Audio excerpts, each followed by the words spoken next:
দেখতে ৫-৬ বছরের ছোট্ট শিশুর মতো হলেও বয়স তার ২০ বছর। নাম তার আরিফ মিয়া। বাড়ির ছোট শিশুদের সাথে মাঝে মধ্যে খেলাধুলা অথবা সারাদিন ঘরে খাটের ওপর একা বসে থেকে সময় কাটে আরিফের। কখনো কথা বলে অথবা কখনো ইশারায় বোঝায় নিজের প্রয়োজনের কথা। বলছিলাম সুনামগঞ্জের মধ্যনগর উপজেলার বংশীকুণ্ডা দক্ষিণ ইউনিয়নের নেওগাঁও গ্রামের আব্দুল আওয়াল ও রাবেয়া খাতুন দম্পতির শারীরিক প্রতিবন্ধী সন্তান বিরল রোগে আক্রান্ত আরিফ মিয়ার কথা। আরিফের মা জানান ৮ বছর আগে আরিফের বাবা মারা গেছেন। বর্তমানে বড় ভাইদের সংসারে তাকে নিয়ে বসবাস করছেন। বর্তমানে তাদের বাড়ির জায়গাটুকু ছাড়া আর কোনো সম্পত্তি নেই।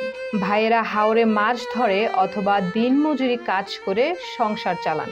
আমার ছেলেরা চলতেছে, মাছ মারে, আরেকজনে লেওয়ারা করতেছে, কামও করে, মানে একানই আছি আল্লাহ দিলে।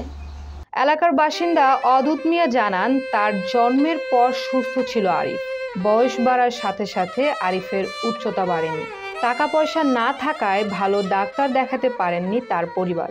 মাঝে মধ্যে কথা বলে, না হয় বেশিরভাগ সময় চুপ থাকে। জন্মের পর থেকে ধরুন দুধ যতদিন খাইছি এতদিন বোঝা গেছে প্রতিবন্ধী না, কিন্তু ২-৪-৫ বছর পরে কিন্তু তার যে অবস্থা এখন পর্যন্ত এই অবস্থার মধ্যে আছে এবং কথাবার্তা বলতে পারে, সমস্যা নাই।